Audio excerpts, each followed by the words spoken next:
बेहतरीन drama serial बेकाबू के इस एपिसोड में आप देखेंगे कि नीलम काफ़ी ज़्यादा परेशान है। आखिर वो करे तो क्या करे, कौन सा फ़ैसला उसके लिए बेहतर है। क्योंकि आप देखेंगे कि जीनत इस बात से काफ़ी खुश है और काफ़ी ज़्यादा मुतमिन होती जा रही है दिन ब दिन। मालिक की फैमिली से उसको समझ आ गई कि लोग वाकई में बहुत ही अच्छे लोग हैं। लेकिन जी आप देखेंगे कि नीलम इस बात का यकीन दिलाने की कोशिश करेगी जीनत को कि आपको उन लोगों से दोबारा मिलना होगा और वो लोग आपसे मिलना चाहते हैं। जिस पर वो काफ़ी हैरान होती है, कहती है कि बात तो मुझे समझ आ चुकी है कि आखिर क्या मशगला है और क्यों ये लोग तुमसे मिलना चाहते हैं, यानी और मुझसे मिलना चाहते हैं। आगे से वो कहती है कि जी बात मुझे भी समझ आ चुकी है, लेकिन आपकी मर्जी के बगैर आप ही कुछ भी नहीं हो सकता है। आप जैसा कहेंगी वैसा ही होगा। जिसको सुनकर वो काफ़ी ज़्यादा खुश होती है और कहती है कि हम ये बात अब बहुत जल्दी ख़त्म कर लेंगे और बहुत जल्द सब कुछ ठीक हो जाएगा। दूसरी तरफ शुजा से कहता है जुबैर कि देखो तुमने ही ये काम करना है और जीनत और बच्चों को ढूंढ कर लाना है, क्योंकि ये लोग कतई ये नहीं चाहते हैं कि जीनत इस घर में वापस आए। और सारा तमाशा इसीलिए कर रहे हैं क्योंकि सिद्रा के दिमाग में अब सारा लालच मजीद जो है असलम बढ़ता जा रहा है। उसको घर के मामले में पूछ रहा है कि आखिर घर के पेपर्स किसके पास हैं और किसका घर है। मुझे तो ऐसा लग रहा है कि जैसे मामला काफ़ी ख़राब हो रहा है, क्योंकि ये घर भी अनकरीब असलम अपने हाथों करने वाला है। जिसकी वजह से सिद्रा कहती है कि आप फिक्र मत करें, ये घर भी हमारा है, ये कारोबार भी हमारा है, हर चीज़ हमारी, टेंशन लेने की कोई ज़रूरत नहीं है। क्योंकि वो भी एक नंबर की लालचन औरत है और जिसकी वजह से ये सब कुछ कर रही है। लेकिन जी आप देखेंगे कि बहुत जल्द सब कुछ अपने नाम करवा के असलम यहाँ से फरार होने वाला है। जिस तरीके से जहांगीर यहाँ से फरार हुआ था, सेम वैसे ही असलम ने भी इनसे सब कुछ लूट लटा के यहाँ से निकल जाना है, इनकी हर चीज़ का सफाया करके।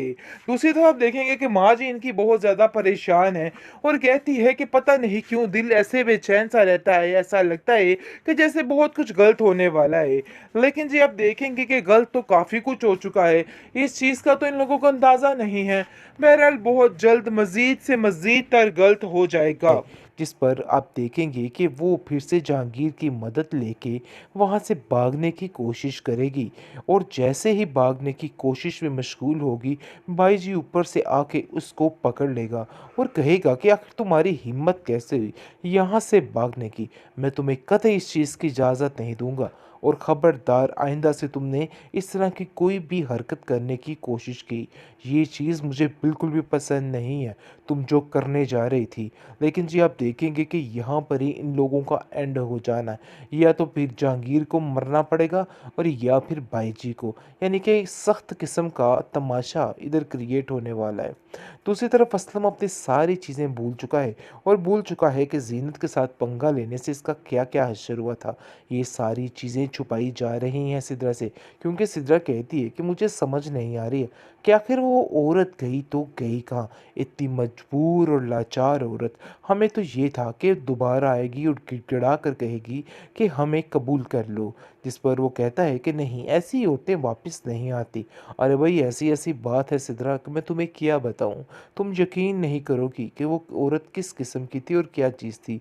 तुम लोगों ने तो बहुत अच्छा किया उसे यहाँ से निकाल दिया, लेकिन ज़ुबैर अब किसी की कोई नहीं सुनने वाला, अब सिर्फ़ और सिर्फ़ अपनी ही करेगा।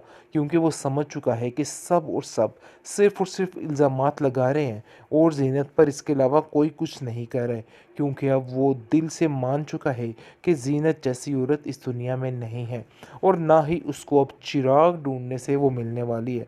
क्योंकि अगर मिल भी गई तो इन सब चीज़ों का उसके लिए अब कोई भी फ़ायदा बाकी नहीं रह गया है।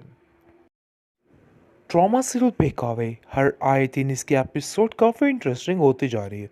नाज़रीन जैसा कि आप देख रहे हैं कि अब असलम और सिद्रा दोनों ही चंडाली लोग एक रिश्ते में बनने वाले हैं। जैसा कि इनकी मंगनी हो रही है और बहुत ज़्यादा सिद्रा भी खुश है और असलम भी खुश है। लेकिन जी आप देखेंगे कि अजीब किस्म की कैफियत हो जाती है यहाँ पे ज़ुबैर की तबीयत ख़राब होने लगती और वो काफ़ी परेशान हो जाता है और कहता है कि मुझे वज़ीर यहाँ से ले चलो, मेरी तबीयत काफ़ी ज़्यादा बिगड़ रही है। जिस पर वज़ीर काफ़ी परेशान होता है और कहता है कि वैसे माँ जी, मुझे ऐसा लग रहा है कि आए दिन ज़ुबैर भाई की तबीयत काफ़ी बिगड़ रही है, आपको इन उनको कहीं अच्छी जगह पे दिखाना चाहिए और उनका इलाज करवाना चाहिए। जिस पर असलम बोल पड़ता है और कहता है कि तुम्हें शर्म नहीं आ रही? तुम आखिर कौन होते हो ये सब कुछ करने वाले? हम अभी ज़िंदा हैं हर चीज़ को हैंडल करने के लिए, ज़ुबैर की फ़िक्र करने के लिए हम इधर हैं। तुम्हें परेशान होने की कोई ज़रूरत नहीं है और आइंदा से ये तमाशा मत करना। जिस जिस तरह आप देखेंगे कि सिदरा जो है वो भी बरस पड़ती है उस पर और कहती है कि आखिर ये अपने आप को समझता क्या है? मुझे तो कुछ समझ नहीं आ रही है कि कब तक ये इंसान इस तरह हमारे सरों पे मंडराता रहेगा। बहुत ज़्यादा गुस्से में आ जाते हैं सब, लेकिन जी आप देखेंगे कि ज़ुबैर उसको खामोश करा देता है और कहता है कि यहाँ पे कुछ भी बोलने का कोई फ़ायदा नहीं, इसलिए बेहतर यही है कि तुम बिल्कुल खामोश रहो। इसी में तुम्हारा भी भला है और मेरा भी भला है। इन लोगों ने जो करना है इन लोगों को करने दो, क्योंकि बहुत जल्द इन लोगों का हश्र बहुत ही घटिया और ख़तरनाक होने वाला है। ये इन चीज़ों को नहीं समझ पा रहे, क्योंकि ज़ुबैर ने तो इन लोगों को यानी ज़ुबैर को इन लोगों ने ऐसे दूध में मक्खी की तरह फेंक कर निकाल बाहर फेंक दिया है। कुछ समझ नहीं आ रही उसको कि आखिर ये क्या माजरा हो रहा है और किस तरीके से कोई ऐसे भी आंखें फिर सकता है। ख़ास तौर पर उसकी माँ ने तो ऐसे आंखें मींच ली हैं कि उसको सिदरा के अलावा और कोई नज़र आता ही नहीं और उसको ऐसा लगता है कि सिदरा ही है बस इस दुनिया में कि जो सब कुछ ठीक कर सकती है। दूसरी तरफ सितारा काफ़ी ज़्यादा तंग आ चुकी है ज़िंदगी से और देख रही है कि इसका एंड जो है बहुत ही बुरा होने वाला है। जिस पर आप देखेंगे कि वो फिर से जहांगीर की मदद लेके वहाँ से भागने की कोशिश करेगी और जैसे ही भागने की कोशिश में मशगूल होगी, भाई जी ऊपर से आके उसको पकड़ लेगा और कहेगा कि आखिर तुम्हारी हिम्मत कैसे हुई यहाँ से भागने की?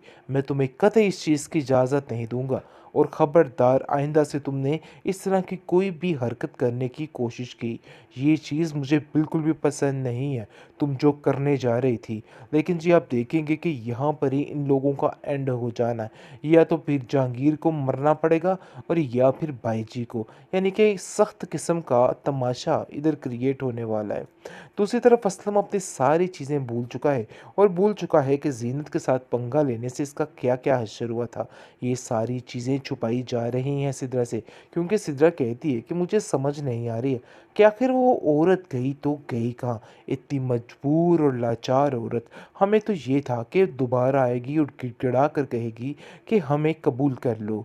जिस पर वो कहता है कि नहीं, ऐसी औरतें वापस नहीं आती। अरे भाई ऐसी ऐसी बात है सिदरा कि मैं तुम्हें क्या बताऊँ?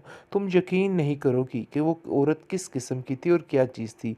तुम लोगों ने तो बहुत अच्छा किया उसे यहाँ से निकाल दिया।